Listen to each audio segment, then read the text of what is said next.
So today I'm doing a short talk on public relations. Public relations is used by many companies nowadays, and it's not just about handling the reputation of the business, but also about creating stories and narratives in order to help grow and shape your brand image, and also about connecting with your target audience and maintaining positive relationships with them. IPR's 1987 definition is one of the most widely accepted of public relations, and is that public relations practice is the planned and sustained effort to establish and maintain goodwill and mutual understanding between an organisation and its publics.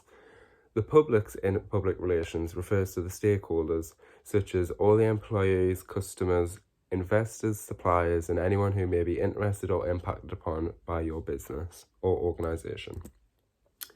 Some of the characteristics of public relations, as summarised from Phil 2016, are that PR is highly credible compared to promotional tools due to the more personable and relatable nature. That PR is a cost-effective means of carrying messages with a high degree of credibility.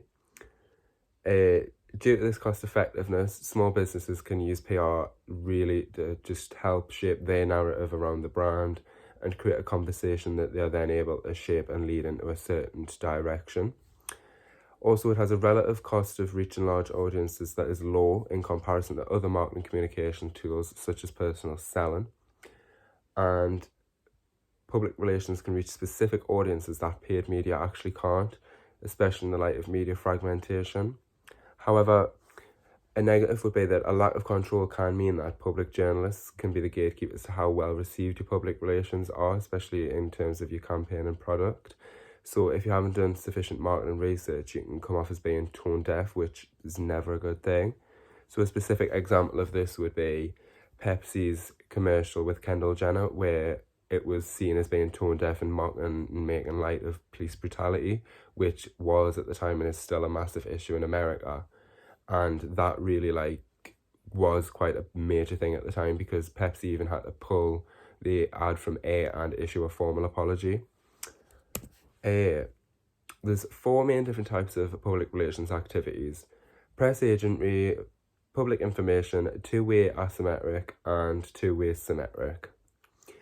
Press agentry is a one-way communication that is usually used to shape people's thoughts into buying your product or using your service, and the information used is not always necessarily the most truthful as it is the most persuasive. And it's used to get a company into the headlines. So, for example, Ryanair saying that they were going to charge people that weighed over a certain amount more for a seat on their plane. Obviously, it never happened, but it got that company into the headlines and caused quite a conversation and a stir around the brand. Public information is used to disseminate truthful information, and there's no need to persuade or convince. Examples of this include the World Health Organization informing the public about COVID-19. It's just getting the facts out there so that everyone knows what is going on. Two-way symmetric influences attitude and behavior through persuasion, but some conversation. It's essentially when companies conduct market research in order to understand the target audience better, in order to plan a PR campaign that is better suited to their target audience. It's more beneficial for the company than it is the consumer in the short term. Two-way symmetric is the most accepting and mutually rewarding of communications, as both parties may change attitudes. The company and consumer both benefit from the campaign, and they create a bond in a relationship. The power is balanced, meaning that it is beneficial to both, but we don't actually know how beneficial it is to which side gets more benefits, so we don't know how equally balanced the power is. On slide 5, we'll have the public relations model adapted from Grunig and Hunt in 1984. This essentially just takes the four models and breaks them down from the characteristics, the purposes, the nature of the communication model, the nature of research, and where the practice today, just so it's a really clear understanding of what goes on. So, for example, the two-way asymmetric, the purpose of it is mutual understanding. No, two-way symmetric rather, is mutual understanding is the purpose. Nature of communication is two-way and it's balanced. The communication model is group to group, and nature of the research is the form of an understanding to understand what one wants and how to give it to the other.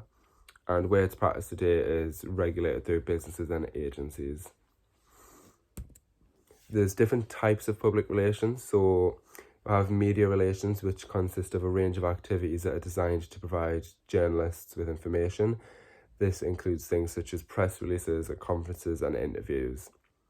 We also have product PR, which is used promotionally to generate awareness through the use of things such as book signings and grand openings to draw attention to your products. There is corporate PR, which is usually held by the organisation and provides entertainment for stakeholders.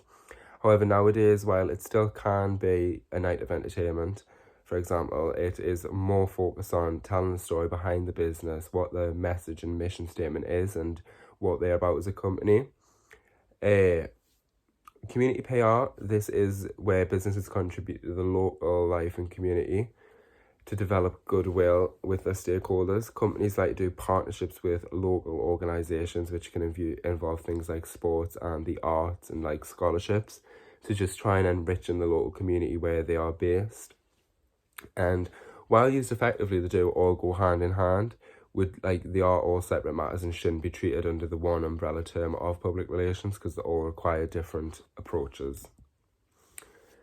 So to recap, public relations is definitely about the relationship the company that has with its stakeholders, but also how these relationships are maintained and how they're kept beneficial for both parties, not just the business.